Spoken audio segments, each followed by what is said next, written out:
No primeiro vídeo de Al-Ándalus centrámonos no desenvolvemento histórico, desde a invasión da Península Ibérica ata o final do reino nazarí de Granada.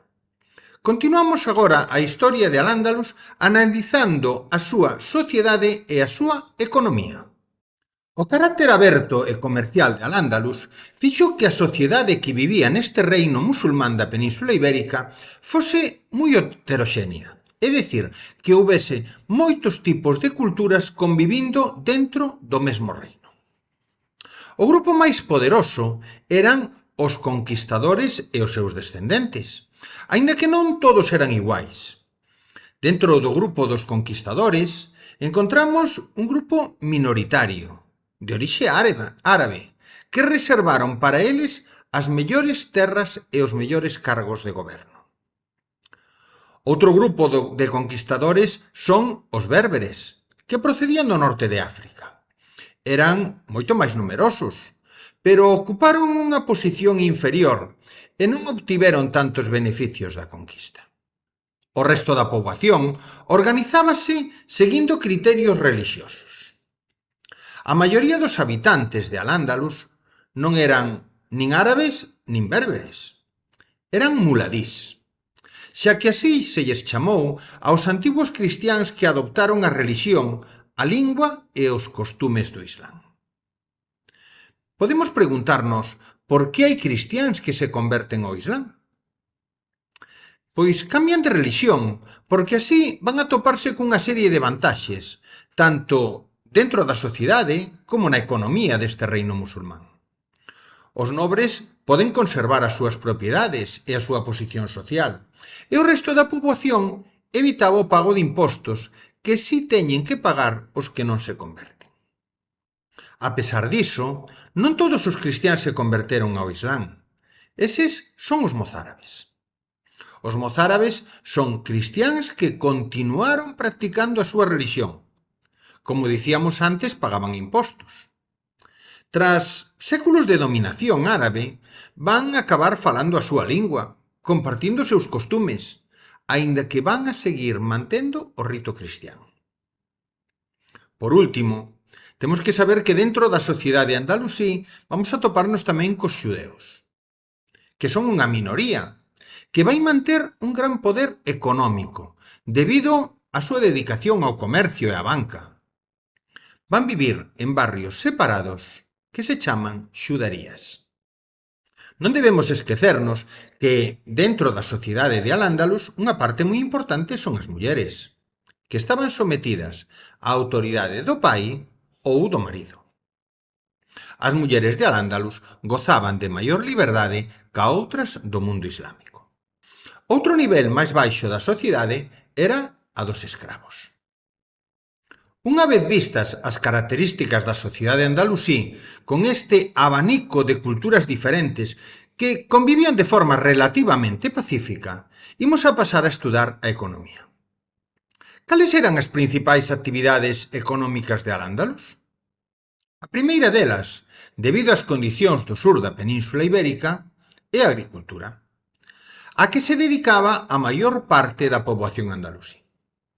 Os principais cultivos eran os cereais, a vide e a oliveira, cultivos que hoxe en día seguen producíndose no sur de España. Os árabes introduciron unhas novas técnicas agrícolas que van revolucionar a agricultura. Estamos a falar do regadío, coa construción de noras que extraen auga de pozos e ríos e así poder regar os cultivos, o que aumentou evidentemente a produción. Tamén van a introducir novos cultivos, como o arroz, a laranxa, as berenxenas, as alcachofas, ou plantas industriais como poden ser o esparto e o algodón, entre outros. O comercio, como non podía ser doutra maneira, tamén era moi importante en Al-Ándalus, debido á súa condición de ser intermediarios entre os reinos da Europa cristiá e os reinos musulmáns. Do exterior chegaban escravos, materias primas, ouro e prata, mentras que os mercaderes andalusís distribuían polo Mediterráneo os produtos elaborados nas súas cidades. Este próspero comercio viuse facilitado polo uso de dúas moedas, o dinar de ouro e o dirhén de plata, moedas valoradas en todos os reinos occidentales, tanto cristiáns como musulmáns. Outro dos sectores económicos importantes de Al-Ándalus foi a artesanía, e é que os produtos artesáns andalusís eran famosos en todo o mundo. Fabricaban fundamentalmente cerámica, produtos de coiro, ourivaría e armas.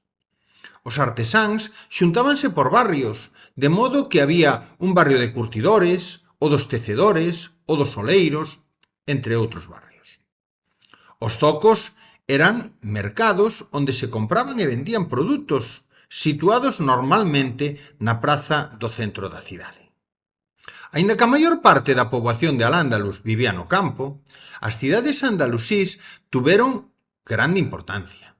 Cidades como Córdoba, Sevilla, Toledo ou Granada superaron os 20.000 habitantes. Pero, como se organizaban as cidades? Pois ben, a cidade organizábase ao redor da Medina, ou centro amurallado, onde nos imos a topar cos principais edificios das cidades árabes, é dicir, a mesquita, o mercado ou zoco e os barrios de vivendas, caracterizados por esas rúas estreitas que nos atopamos nos centros históricos de cidades que teñen un pasado musulmán. En gran parte das cidades musulmáns de Al-Ándalus atopámonos tamén co alcázar, é dicir, unha fortaleza ou palacio no que vive o gobernador, situado nun lugar elevado.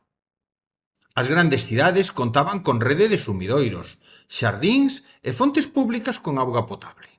Tamén había varios baños públicos, chamados hamán, nos que acudían homes e mulleres, pero por separado. Fora dos muros do centro da cidade, é dicir, fora do que é a Medina, vamos a toparnos cos barrios máis pobres, os arrabaldes, nos que vivían campesinos e artesáns.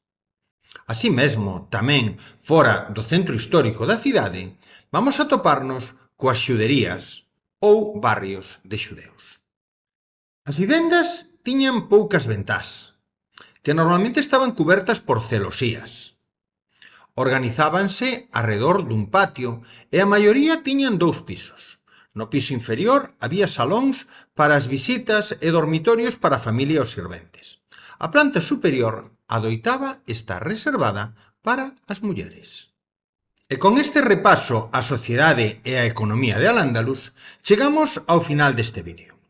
No próximo vídeo terminaremos de estudar Al-Ándalus, vendo como era a cultura e a arte.